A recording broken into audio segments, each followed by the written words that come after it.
At ako na naman po ay mag-share sa inyo. So kanina nag-upload din ako ng aking video. Akin kasi wala na akong mga edited, mga basic, direct na po sa akin. Hindi naman ako marunong mag-edited ng mga video. So anyway, mga basic ko, pag-uusapan natin ngayon ang aking banda. Okay? Pag-uusapan naman natin ngayon yung banda ko, kung bakit ba hindi siya namumulaklak. Well, number one, I think so, not enough light. Okay? Kumbaga sa hindi siya po nasisilindawan ng araw ng husto. Kasi itong kind of banda, mga basic ko, ay kailangan masisilindawan siya ng araw sa umaga, and then umaga, especially the morning time, need to be have sun for this kind of orchids. Okay? So, yun yung suspect ko dito. Kung bakit po ba siya hindi nagpa-flower? Bali, kung tatanungin nyo ako kung ilang years na to dito sa akin, itong orchids na to, magtatatlong taon na po. Wala pa pong flowers, mga basic ko. For 3 years, hindi po siya nagpa-flower. Hindi tulad nito, itong isa na to, na sa loob ng isang taon, 5 times po siya namumulaklak.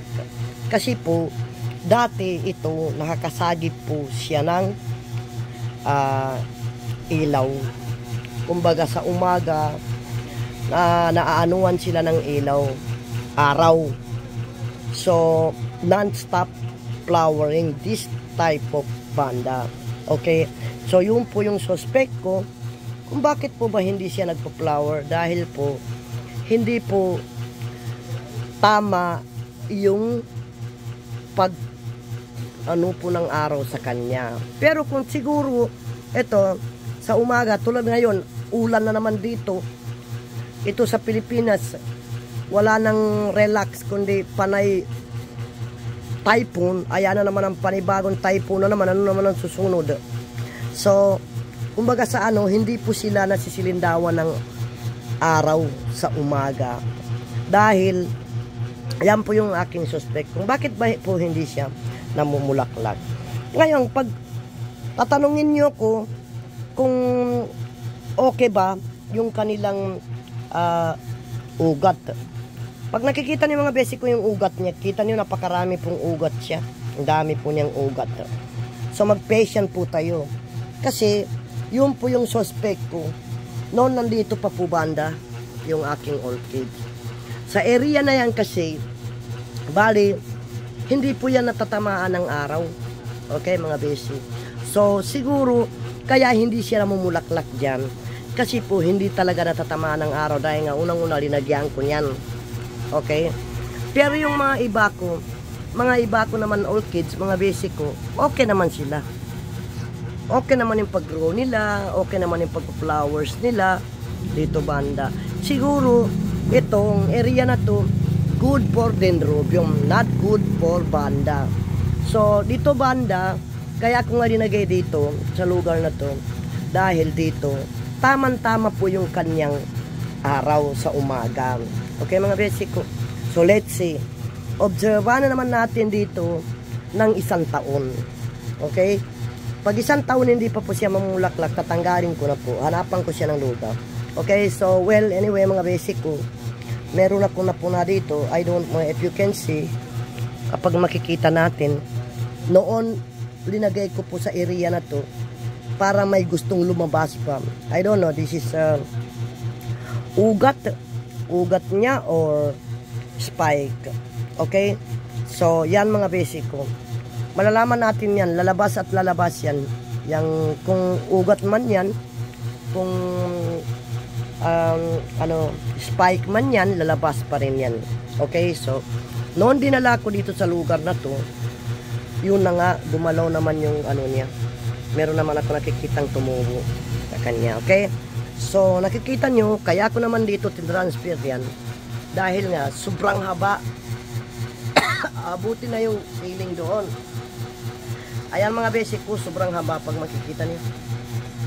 Oh. sobrang haba yan. Okay? So palagay ko ito, hindi na ito hahaba hanggang dyan na lang yan. Pero ito, talaga ito yung klaseng orchids na umabot ng hanggang sa Quiapo. Abutin niya. Grabe kahaba mga basic ko. Oh, kita nyo? Napaka-healthy naman niya. Pero yun na nga, wala siyang flower mga basic ko. Obserbahan natin. Kasi itong area na to na linagyanan ko sa kanya ay talagang umaga. Pumupunta yung ilaw dyan. Araw ba? Ilaw na naman ang binabanggit ko. Araw.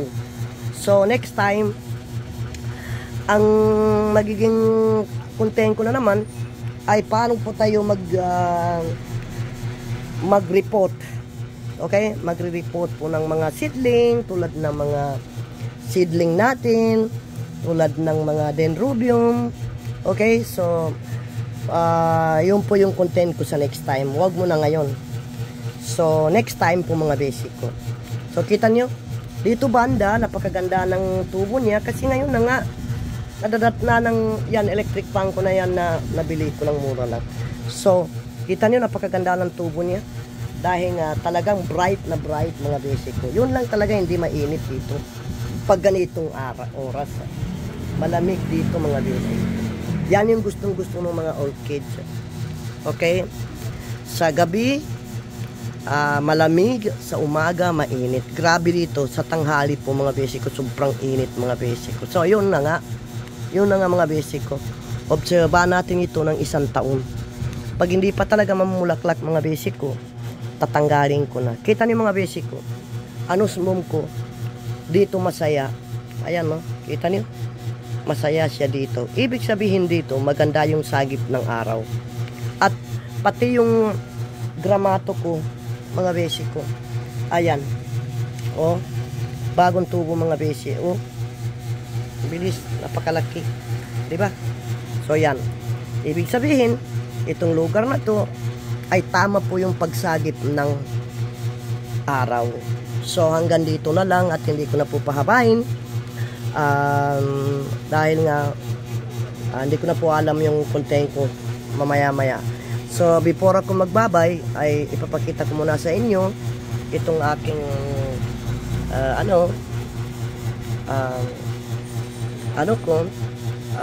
Dendrobium nobile ko na may tumubo. Ayan, may bagong tubo. Pero hindi ko po alam mga basic ko, bakit napakaliit po ng kanilang ken, di ba? So, yan mga basic ko. Okay? So, dito yung banda. Okay, so ito yung binibili ko, ito yung binili ko. Pag nakikita niyo nasusunog mga basic, ayan na, nakikita niyo sunog ng araw. Oh, di ba? Sunog po. Dito ko yan dinagay mga basic. Dito, nasunog. Ayan, sunog po mga basic. Oh, di ba? So ayan. Itong mga klase pong mga orchids na to, mga gramato na yan, yan po yung mahihilig po sa tubig. Tulad ng banda po, mahihilig po yan sa mga tubig, mga basic po. So, yun na po yung suspect ko. Kaya hindi siya namumulaklak dyan, gawa na nga ng hindi po tama yung init na nasasagip nila. Okay, so ibig sabihin, itong lugar na to, pwede lang ito sa mga dendro. Huwag sa mga banda. Okay, so dito banda. Itong lugar na to, dito po yung para sa banda.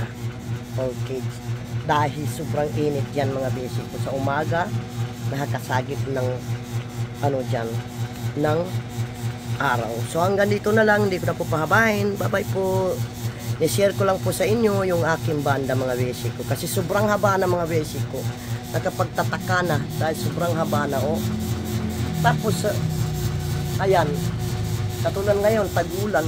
So, ganitong oras malamig. Mamaya-maya, pag kahit nagbubukas ako ng ng aircon, mainit ng konti dito. Pero, hindi naman sobrang init. Basta tanghali mga basic, sobrang init. So, bye-bye po.